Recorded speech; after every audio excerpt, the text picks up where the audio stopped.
Assalamualaikum warahmatullahi wabarakatuh. Selamat datang kembali di channel ini. Hari ini, kita akan membahas topik yang paling sensitif, paling dekat dengan kehidupan finansial kita, namun seringkali paling diabaikan. Yaitu riba. Riba bukan sekadar soal bunga bank atau cicilan. Riba adalah dosa besar yang ancamannya sangat mengerikan. Ia menghancurkan keberkahan harta, membawa kehinaan, dan secara tegas diumumkan sebagai perang melawan Allah dan Rasul-Nya. Kita tidak bisa pura-pura tidak tahu. Sebagai seorang Muslim, wajib hukumnya kita kenali riba agar kita bisa menghindarinya. Mari kita bongkar 4 tingkat dosa riba dan langkah praktis untuk membersihkan harta kita. Dosa riba memiliki tingkatan, dan yang paling ringan pun sudah sangat mengerikan.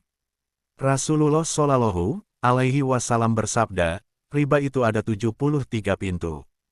Yang paling ringan adalah semisal dosa seseorang berzina dengan ibu kandungnya sendiri.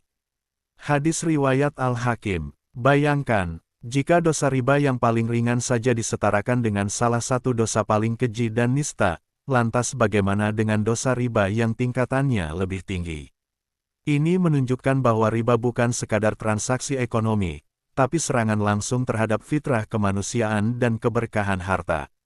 Harta yang didapat dari riba tidak akan membawa kebaikan, melainkan malapetaka.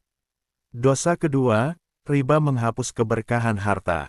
Anda mungkin melihat orang yang berbisnis riba hartanya tampak banyak. Tapi jangan tertipu. Allah berfirman, Allah memusnahkan riba dan menyuburkan sedekah. Quran Surah Al-Baqarah, ayat 276. Harta riba bisa memunculkan masalah demi masalah, anak sakit berkepanjangan, mobil sering mogok, rumah cepat rusak, atau kegelisahan yang tak berujung. Jumlahnya banyak, tapi tidak pernah terasa cukup. Keberkahan adalah kunci ketenangan. Tanpa berkah, harta hanya menjadi sumber masalah dan penyesalan. Dosa ketiga, ini adalah tingkatan dosa yang paling menakutkan. Pelaku riba dianggap telah mengumumkan perang terbuka terhadap Allah dan Rasul-Nya. Allah berfirman, maka jika kamu tidak meninggalkan sisa riba, maka ketahuilah, bahwa Allah dan Rasul-Nya akan memerangimu. Quran Surah Al-Baqarah, ayat 279. Tidakkah kita takut? Bagaimana mungkin seorang hamba biasa berani menantang Sang Pencipta? Siapapun yang berani menantang Allah, kehancuranlah yang menantinya. Perang di dunia saja sudah mengerikan, apalagi perang melawan Allah. Segala aspek kehidupan kita akan sulit, rezeki sempit, dan di akhirat, hukumannya sangat pedih. Lalu, bagaimana cara kita membersihkan diri dan menghindari jebakan riba di tengah sistem ekonomi modern ini?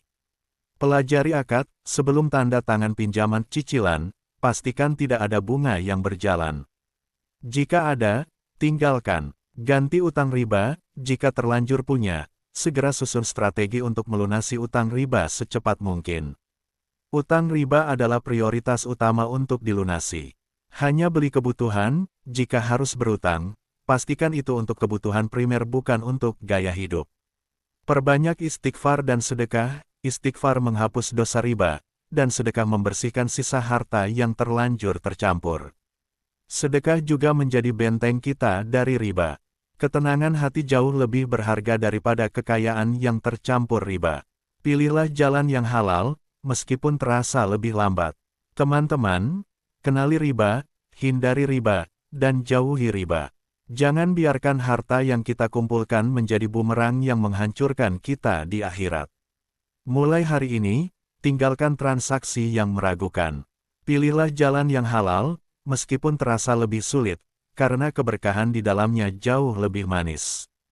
Jika video ini membuka mata Anda, jangan lupa like, share kepada teman-teman Anda, dan subscribe channel ini untuk konten finansial Islami dan motivasi lainnya.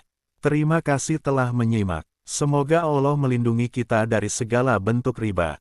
Wassalamualaikum warahmatullahi wabarakatuh.